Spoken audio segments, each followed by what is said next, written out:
Hello, my name is Caleb McInnes with Peterborough Fire Services, and we're here at Seneca College in Peterborough, Ontario with Mason Fraser, the Assistant Chief Flight Instructor with Seneca Flight School. Thank you for having us, Mason. Thanks, Caleb. So we're here with the Cessna 172. Can you tell us a few things about this airplane, please? Yeah, so this is our primary flight trainer for the school. All the students will start on this airplane, and it's the most common airplane that we have in our fleet. Okay. So how many of these do you guys have running any given day? Does it depend on weather or? It largely depends on weather, but we could have up to the entire fleet running, which would be about 14 aircraft. And they might be in various places, but we could have all of them flying at any given time. Very good. All right. Can we go over some of the control surfaces and entrances? Yeah, so I think we'll start with the entrances. Okay. So there's three basic entrances to the aircraft. The most accessible to outside, if the airplane is locked down, would be the rear baggage door here. It's kept unlocked, and there's three buttons here. The middle one, you simply push the button in, and you can open the door, and it swings open, and then you can get inside from here or get out from this location.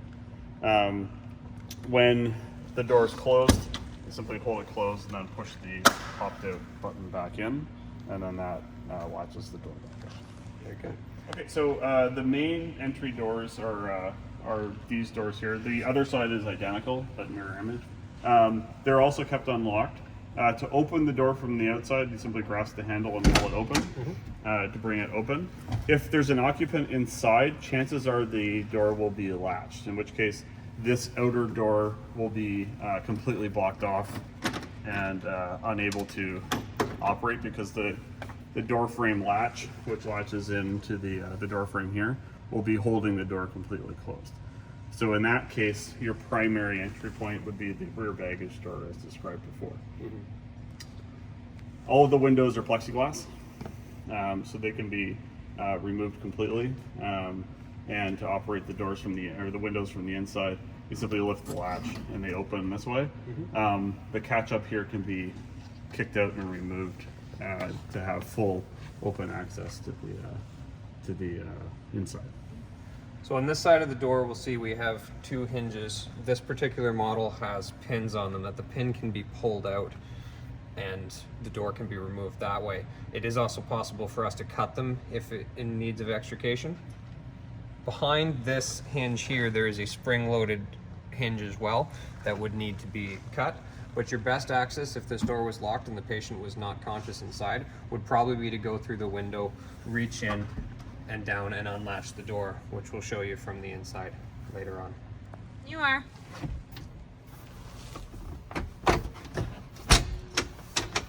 Ta-da. Okay, so we're going to go over the interior controls. So from left to right, on the panel here we have the master switch, which is in red. That controls all the battery power. So switch at the bottom is down. It's a double rocker switch, so you need to have both sides turned off. This one also has an auxiliary standby battery. The middle position is off, where it is right now. Bottom would be test, which is spring loaded, and the top would be armed. It needs to be in the middle position to be off. The avionics is off automatically as soon as the master's off. Down here is the ignition switch. Turned all the way to the position it's pointing right now is off. And then coming across, we have the throttle controls, which you'd want to pull all the way out towards the back of the airplane for idle. And then the mixture knob, which is a push button style. You have to push the button, pull it all the way to the rear, and that shuts off all fuel to the engine. And then finally down here at the bottom, we have a fuel shutoff, which in is on and out would be off, cutting off all fuel forward of the firewall ahead of the airplane. And then the 3-position fuel selector, which doesn't matter which position it's in, that could be ignored. It's really this one that you need to make sure is all the way off. So when you arrive at the airplane, if the engine is running, this will be the state of the controls as it is at the time that you arrive. To shut down the engine if it is running or at all on, we're going to do a process starting in the top left of the airplane and move down to the bottom right of the airplane. So starting in the top left, we're going to take the standby battery and put it to the middle position. Avionics switch off, master switch off, down to the ignition, all the way to the left off, and remove the key. Coming across, we're going to pull the throttle all the way to idle, and the mixture, push the button in all the way to the back for idle cutoff, down to the fuel shutoff valve, all the way out, and that cuts off all the fuel. As soon as the ignition switch is off, it should shut off the airplane, but this position will completely shut down the fuel to the aircraft, and it will remain off. Whenever you're ready. So with these airplanes, the entire fleet, we have magneto-based ignition, which basically means that anytime the propeller is handled and spun in any direction, there's a possibility that the engine can start. So it's important that you remain clear of the propeller and not manipulate the propeller in any way unless you know the state of the ignition system at the time. If we rotate it in the direction of travel, which as you're facing the airplane is always going to be counterclockwise, it can fire. If you have to move the propeller out of the way and don't know the state of the ignition, you're going to want to rotate it in the opposite direction that it goes, which in this case is clockwise. So you can move it in that direction and the ignition won't fire. Whenever you're ready. So in the 172, we have two main fuel tanks. They're located on the inboard section of the wing, basically from the wing root back to about just shy of the wing spar here.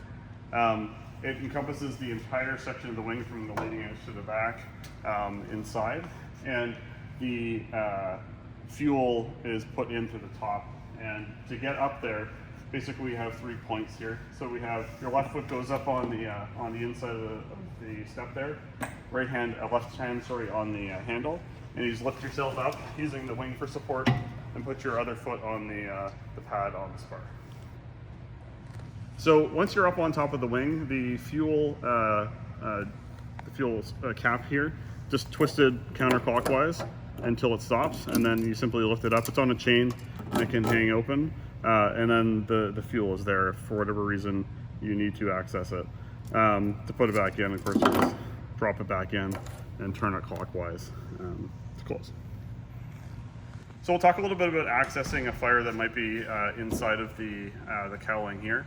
The cowl is essentially divided in two. The upper portion of the cowl is completely separated from the bottom portion of the cowl. So depending upon where the fire is burning, you can't put a fire extinguisher or anything into the top if the fire is burning underneath. So from the top, the access points are the two cooling ports here on either side, which lead to the top cavity of the cowling. And then one other door on the other side over here. This door here, which is the oil access door, you simply push in the button and it pops open, and the oil cap access is just on the inside here with the dipstick. But this can also access the top portion of the cowling.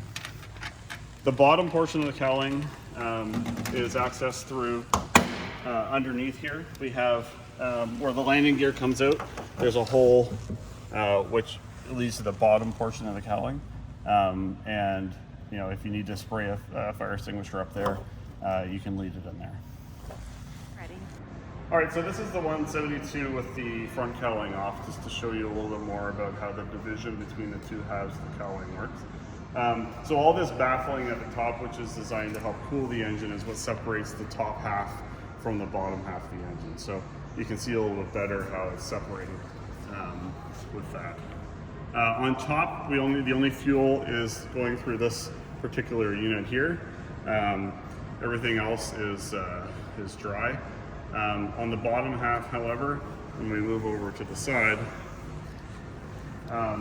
we have a number of fuel components on the airplane that come underneath. So we have a fuel collator valve, which is where the gas gets collected before being brought into the engine.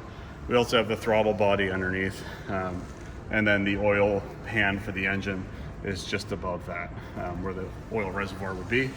And then on the back here, we have the oil cooler as well. And then as I talked about, we have magneto ignition. So we have one magneto here and the other magneto on the other side, which fire the ignition for the engine.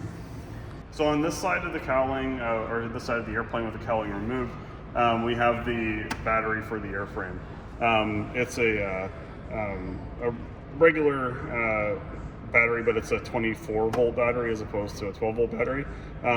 We have the negative lead on this side, which is the fastest way to isolate it. To simply just cut the ground cable to the aircraft, and you've now isolated the battery from the system. So this is our second type of aircraft. This is a Beechcraft Baron. It's a twin-engine aircraft, much larger, used later on in the training as they get closer to their commercial license. It's a completely different design to the 172. So it also has a couple main access doors. The first one that you could come to is the rear baggage door. It's opened by taking the half moon handle, rotating it fully to the counterclockwise position, and then opening that door. And then on the inside, there's a latch on the inside of the left door frame that you lift up on and pull the door open, and you have full access to the interior. So once the doors are open, to gain access, the left seat on the left side of the airplane can rotate forward. There's a placard here where you push the red handle to the rear of the airplane, and then you can fold the seat down and gain access to the front of the airplane through there. And go. So in the Baron now, in order to shut it down, we're going to do a left to right and down procedure. So starting on the leftmost switches here, these two blue switches are your batteries. You're going to turn them off, and then coming over, turn the alternators off and the avionics master switch off. And then we're going to come down to the ignition switches. We're going to cycle them both counterclockwise to the off position. Then we're going to move across to the throttle quadrant. We're going to take the throttles all the way back, and then the red knobs all the way back. If you took these back, it wouldn't do anything, but you can do that too. And then down to the floor, we have our fuel selector. We're going to put them pointing to each wingtip, and that will be in the off position, and the fuel is stopped, and both engines will be no longer running. Okay.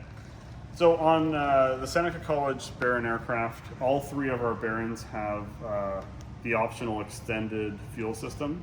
So this fuel system consists of two tanks per wing. This tank here on the outboard wingtip is what we call a wet wing, which means the interior structure of the wing is all full with water, and the fuel can go in through the port here. We normally don't fill up the wing tanks, but they are interconnected with the main tank that comprises the rest of this. The rest of this wing has a bladder in it where the fuel is compartmentalized in front of this line here, which is the spar, and goes all the way back, around back behind the engine and on the inboard side of the wing. So in this case, it's a bladder. It's all on the front surface of the wing here, and the same is mirrored on the other side of the airplane. Okay, so we're on one of the two engines. They're mirrored. Basically, they're exactly the same on the other side as well. Inside of here, we have an internal oil pan at the bottom of the engine, and this engine draws fuel only from this side of the airplane's fuel tanks. There's no interconnection between the two sides. In here as well, the propeller hub is also full of oil because it's a variable pitch propeller. So the engine oil is driven through to the prop hub, and that's another point where you might have oil in the system. So up here in the nose wheel cavity, where the nose wheel would fold up inside, we have this box right here, and this is a gas furnace, which is run off of the fuel from the airplane. Provides heat during winter operations, and we'll have fuel in it when the heater is operating. Has its own fuel pump system and has an active flame inside of it while it's running either on the ground or in flight. On the nose compartment of the airplane here, it's mostly empty space. The front nose cone here, which is detachable, only has weather radar components in it. Fully electronic, no fuel in this area. The section back here is a luggage compartment, which is normally locked and we keep completely empty. The only thing inside of here of concern is the batteries for the airplane are located below the wall, below the floor of this baggage compartment, and there's a brake reservoir on the opposite wall.